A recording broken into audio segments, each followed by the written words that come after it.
ോടുകൂടെ തിരുവനന്തപുരത്ത് സമാപിച്ചിട്ടുമുണ്ട്. പക്ഷെ ആ യാത്രയ്ക്കുണ്ടായിരുന്ന ഒരു വ്യത്യസ്തത എന്ന് പറയുന്നത് ഓരോ പ്രസ്ഥാനങ്ങളും അവരുടെ ആശയങ്ങൾ പ്രചരിപ്പിക്കാനുള്ള യാത്രകളായി. പക്ഷെ ആ യാത്രകളിൽ ആ പ്രസ്ഥാനത്തിനോട് എതിരഭിപ്രായമുള്ളവരെ വിമർശിച്ചുകൊണ്ടുള്ള യാത്രകളായി. എന്നാൽ ഉസ്താദിൻ്റെ യാത്രയിൽ ഒരാളെപ്പോലും അദ്ദേഹം വിമർശിച്ചിട്ടില്ല. ഒരാളെപ്പോലും അദ്ദേഹം നോവിച്ചിട്ടില്ല. മുഴുവൻ ഒരേ മുദ്രാവാക്യമായിരുന്നു: ഈ സമൂഹത്തിലുള്ള ഓരോ പൗരനും പരസ്പരം സ്നേഹിക്കണം, വിശ്വസിക്കണം എന്നുള്ള മഹത്തായ ആശയമാണ് കഴിഞ്ഞ 17 ദിവസങ്ങളായി നമ്മുടെ സംസ്ഥാനത്ത് മുഴങ്ങിക്കേട്ടത്. ഇവിടെ ഈ പ്രതിജ്ഞ ഉസ്താദ് ഇവിടെ ചൊല്ലിത്തന്ന പ്രതിജ്ഞയും അതേ ആശയങ്ങളിൽ ഊന്നി നിന്നുകൊണ്ട് തന്നെയാണ്. ഏതായാലും ഇനി ഒരു കാര്യം വ്യക്തമാണ്: ഇനി ഉസ്താദിനെ ഒരു തീവ്രവാദിയായി ചിത്രീകരിക്കാൻ ആര് വിചാരിച്ചാലും നടക്കില്ല. കാരണം അദ്ദേഹത്തിൻ്റെ ഈ മഹത്തായ സന്ദേശം ഈ സമൂഹം ഏറ്റവും അധികം ആഗ്രഹിക്കുന്നൊരു സന്ദർഭമാണിത്. ഒരു ഭാഗത്ത് ഇവിടെ നേരത്തെ സൂചിപ്പിക്കപ്പെട്ടതുപോലെ അഴിമതി കൊടിയൂട്ടി വാഴുന്നു, മറുഭാഗത്ത് മദ്യത്തിൻ്റെ അമിതമായ ഉപയോഗം മൂലം മനുഷ്യന് നന്മ നഷ്ടപ്പെട്ടുകൊണ്ടിരിക്കുന്നു. പിതാവിൻ്റെ കൈകളിൽ പുത്രിമാർ പോലും സുരക്ഷിതമല്ലാത്ത ഒരു ഭീകരത നിറഞ്ഞൊരു അന്തരീക്ഷത്തിലാണ് ശാന്തിയുടെയും ദൈവത്തിൻ്റെയും സന്ദേശമായിട്ടുള്ള ഈ യാത്ര. ഈ യാത്ര ഒരു സ്ഥാനമാനം ആഗ്രഹിച്ചുകൊണ്ടുള്ള യാത്രയല്ല,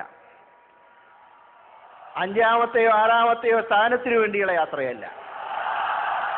മറിച്ച് ഈ സമൂഹത്തിൽ നമ്മളെല്ലാം ഒരുപോലെ ദൈവത്തിനെ വിശ്വസിച്ചുകൊണ്ട് മാനവികതയെ പുണർന്നുകൊണ്ട് മുന്നോട്ട് നീങ്ങണം എന്ന് പറയുന്ന യാത്രയാണ്. നമുക്കറിയാം, നമ്മുടെ സംസ്ഥാനത്ത് വർഷങ്ങൾക്ക് മുമ്പ് ഒരു വർഗീയ സംഘർഷമുണ്ടായി, കോഴിക്കോട് ജില്ലയിലെ മാറാട്. ആ വർഗീയ സംഘർഷം ഉണ്ടായപ്പോൾ കുറ്റക്കാരെ അറസ്റ്റ് ചെയ്യുമ്പോൾ കുറ്റം ചെയ്തവനെ ശിക്ഷിക്കണം, ആ കുറ്റവാളി ജനിച്ച മതത്തിനെ ശിക്ഷിക്കരുത് എന്ന് പറഞ്ഞതിൻ്റെ പേരിൽ ഒരുപാട് പീഡനങ്ങൾ സഹിക്കേണ്ടി വന്ന ഒരാളാണ് ഞാൻ. എന്നെപ്പോലും ചിലർ സ്വാർത്ഥ താല്പര്യത്തിനു വേണ്ടി കൂടെ നിന്നുകൊണ്ട് കുത്തുമ്പോൾ ഉസ്താദിനെ പോലുള്ളവർ അവരൊക്കെ എന്നും എനിക്ക് നൽകിയ സ്നേഹത്തിനെ ഞാൻ നന്ദിപൂർവ്വം സ്മരിക്കുക. കാരണം ചില സന്ദർഭങ്ങളിൽ ഞാൻ മത്സരിച്ച സമയത്ത് ഉസ്താദിനെ ചിലപ്പോൾ സഹായിച്ചിട്ടുമുണ്ട്, ചിലപ്പോൾ തിരിച്ചും പ്രവർത്തിച്ചിട്ടുണ്ട്. അതൊരിക്കലും എന്നോടുള്ള സ്നേഹക്കുറവുകൊണ്ടായിരുന്നില്ല. അതൊക്കെ ചില ആശയങ്ങളിൽ അദ്ദേഹം ഊന്നി നിന്നുകൊണ്ട് ഞങ്ങളോടൊപ്പം ഉണ്ടായിരുന്ന ചിലരുടെ ആശയങ്ങളോടുള്ള എതിരഭിപ്രായം കൊണ്ടായിരുന്നു. പക്ഷെ അപ്പോൾ പോലും വ്യക്തിപരമായി എന്നെ വിളിച്ച് ഉപദേശിക്കാനും പോകേണ്ട മാർഗങ്ങളെക്കുറിച്ച് ചൂണ്ടിക്കാണിക്കാനും ഉസ്താദ് അന്നും ഇന്നും ശ്രമിച്ചിട്ടുണ്ട്. അതിനൊക്കെ ഞാൻ എന്നും അദ്ദേഹത്തിനോട് കടപ്പെട്ട ആളുമാണ്. എന്നാൽ ഇവിടെ ഈ വേദിയിൽ നിൽക്കുമ്പോൾ എനിക്കൊരു ആശ്വാസമുണ്ട്. ഇനി ഉസ്താദിനെ പറ്റി നല്ല കാര്യങ്ങളൊക്കെ ധൈര്യത്തോടെ പറയാവുന്ന ഒരു അന്തരീക്ഷം തന്നെ എനിക്ക് സർവശക്തൻ ഒരുക്കി തന്നിട്ടുണ്ട് നിങ്ങളുടെയൊക്കെ സഹായത്തോടുകൂടെ. അപ്പോൾ ഇനി കാര്യങ്ങൾ പറയുന്ന ആര്യാറിനൊക്കെ നേരത്തെ പറയുന്നതാണ്, പക്ഷെ എനിക്ക് അങ്ങനത്തെ ഒരു സന്ദർഭം ഇപ്പോഴാണ് കിട്ടുന്നത്.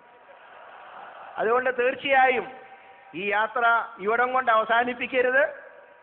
പിന്നെ ഉസ്താദിനൊരു കാര്യമുണ്ട്, ഉസ്താദിനെ തലേ ദിവസം വരെ കുറ്റം പറഞ്ഞാലും ഇലക്ഷൻ്റെ സമയമാകുമ്പോൾ ഉസ്താദിനെ വന്നൊന്ന് കണ്ണീര് കാണിച്ചാൽ അപ്പോൾ ഉസ്താദ് ഒന്ന് മാറുന്നൊരു സ്വഭാവം. പക്ഷേ അതുകൊണ്ട് എന്താ ഉണ്ടാവാതെ പിന്നീട് ഇലക്ഷൻ കഴിയുമ്പോൾ ഉസ്താദ് മനസ്സിലാക്കാറുമുണ്ട്. ഇതൊക്കെ ദൈവം നമുക്ക് തരുന്ന ചില സൂചനകളാണ്. ഇതെല്ലാം അദ്ദേഹത്തിൻ്റെ മനസ്സ് ശുദ്ധമായതുകൊണ്ടാണ് ആരും എന്ത് ചെയ്തിട്ട് കേൾക്കാത്തത്. ഇനിയും ആരോഗ്യത്തോടുകൂടെ ഈ സമൂഹത്തിൽ സ്നേഹത്തിൻ്റെ സാഹോദര്യത്തിൻ്റെ വിത്തുവാകാൻ ഇനിയും ഉസ്താദിന് സർവശക്തൻ ദീർഘായുസ്സ് നൽകട്ടെ എന്ന് പ്രാർത്ഥിച്ചുകൊണ്ട്